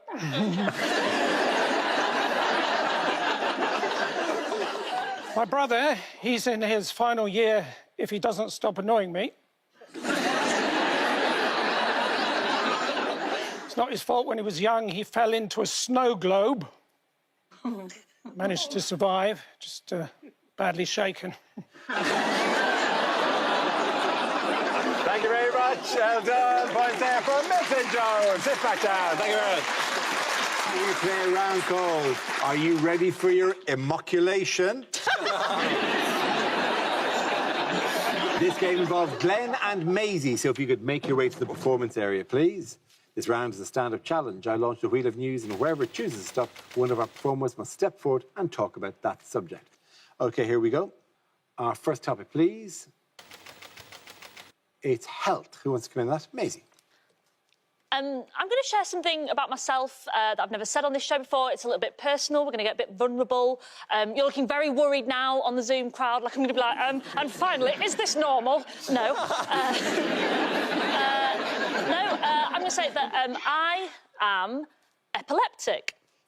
Yep, mood dropped, didn't it?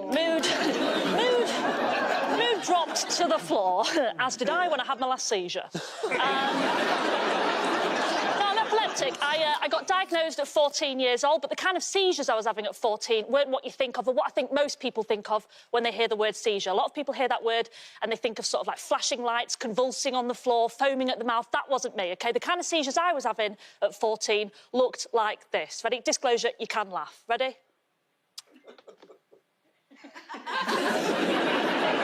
Once more for you there.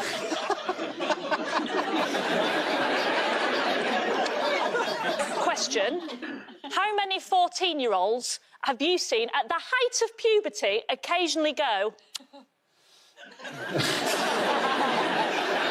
So when I got diagnosed at 14, the doctors were like, oh, you've probably been epileptic since you were 10, just everyone thought you were rude, right? I swear to God, I remember having an argument with my dad, right? I remember having an argument with my dad before we all knew that I was epileptic, and my dad was going to my mum, Jill, if she rolls her eyes at me one more time, I will send her to her room.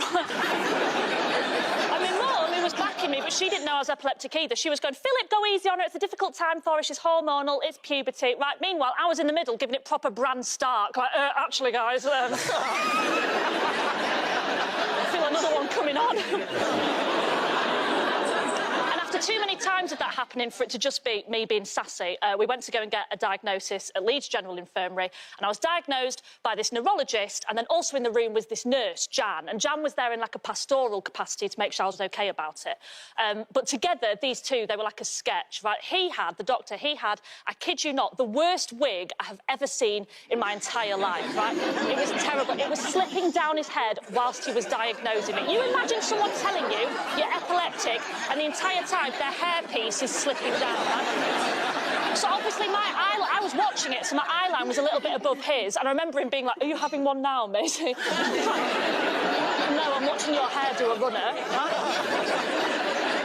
And then Jan was lovely. She was a proper Leeds lass, but she was lovely. And she said to me, she went, I know it's not ideal timing, is it, Maisie, being 14 and diagnosed with epilepsy? I said, no, not really, Jan. She went, well, what were you being 14? You'll be wanting to start a family soon. At which point my mother had a seizure. Thank you very much, Maisie Adams.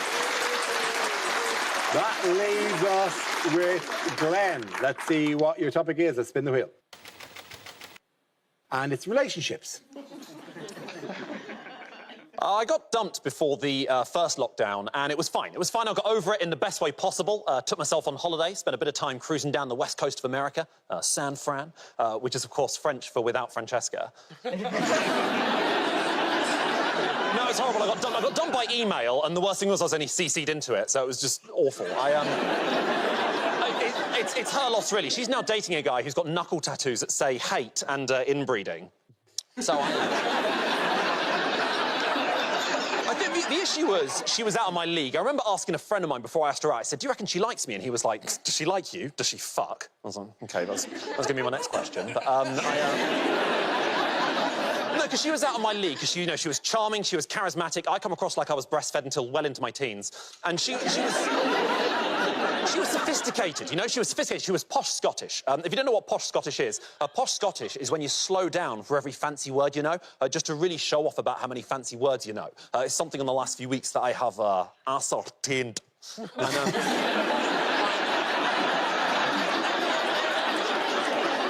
find when you date someone who's out of your league, you start to panic. You sort of think, have I overstretched myself? Have I taken things too far? Have I shitten off more than I can poo? And so when she eventually dumped me, I started to think, well, why did she break up with me? Is it problems with me? Is it because I'm not assertive enough? I'm not particularly assertive in bed. I realised in bed I'm about as assertive as I am with taxi drivers. It's very much a case of just anywhere around here is great, thanks. I'm probably the only person who's ever had to be reminded during sex that we're a shoes-off house. So I didn't understand why we broke up, but I don't understand many things in life. I don't understand why people date. I don't understand why people break up. I don't understand what the meaning of life is. I don't understand why they decided to call it Naked Attraction and not Who Wants to See a Willy on Air. Thank you very, very much. Well done. Points there for Maisie. Close it down. Now we play a round called Mad Vax Beyond Thunderdome. This game involves Maisie and Rhea. So, if you could make your way to the performance area, please. This round is a stand-up challenge. I launch a wheel of news, and whoever chooses to stop, one of our performers must step forward and talk about that subject. OK, here we go. Our first topic, please. And the first topic is race. Who wants to come in on that? Yeah, all right, I'll do that. None of those shades are me. Look at that. As an Asian woman, I never look my age. That's because we don't age the way other races age. You know how they say black don't crack? Well, yellow don't mellow.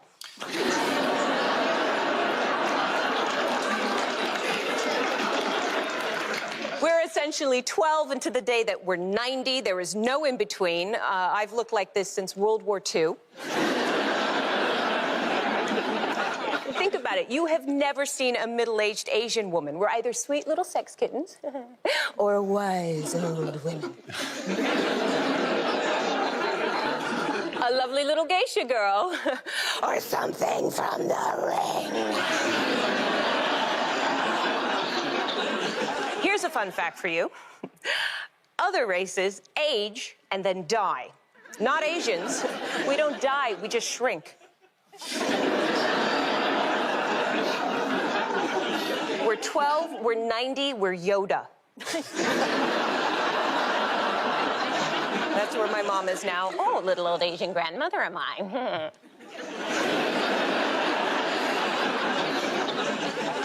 As I've mentioned, I have 3 kids. The 2 boys came out looking like me, right? They had dark hair, they had dark eyes. I knew they were mine.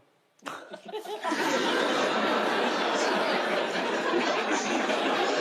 else would I tell?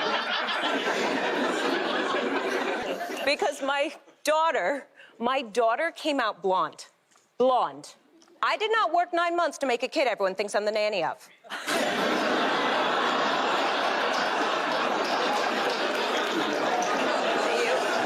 Thank you very much, Ria.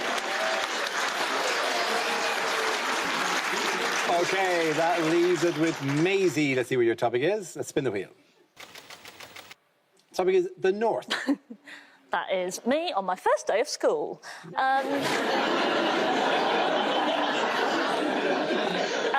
The last gig I did before lockdown, I was introduced on stage as cheeky northern working class comedian Maisie Adam. Yeah, which I was quite shocked by because I'm not actually working class, but I think down here just people hear this accent and assume there's been a struggle. Honestly, you talk like this down in London and they're like, oh my God, a female Billy Elliot, I love it. Are you all right using an inside toilet, yeah? Yeah? I'm from Yorkshire. My parents are both from Yorkshire, but my dad's a proper Yorkshire. He's a man of very few words. In fact, he speaks like once every 3 days. And when he does, what he says is so basic, you wonder if it's actually quite profound. I was trying to think of the last conversation I had with my dad before all this, and it was, he just sort of shuffled into the living room, sighed, and said, I genuinely thought, it was so basic, I thought he was reciting a haiku. Like, he came into the living room, sighed, and just went, dishwasher's broken, but I've checked the guarantee, it's got a year left, and then walked out again. I was just sat there like, thank you for sharing, Phil. Did you write that? That was beautiful. Thank you. Even the way they met, my mum and dad, it sounds like it should be really romantic, but I know it can't have been because my dad was involved. They met walking their dogs, right? They met walking their dogs in the park. Sounds very beautiful, very Disney, very 101 Dalmatians. But I know for a fact it would have just been like my dad walking up to my mum, pointing at a dog, going, what's that? And her going, it's a Cocker Spaniel, why? And he'd be going, lovely, what are you doing on 1st of August? Shall we get married? That's it. Thank you very much. Well done to both of you. Points there.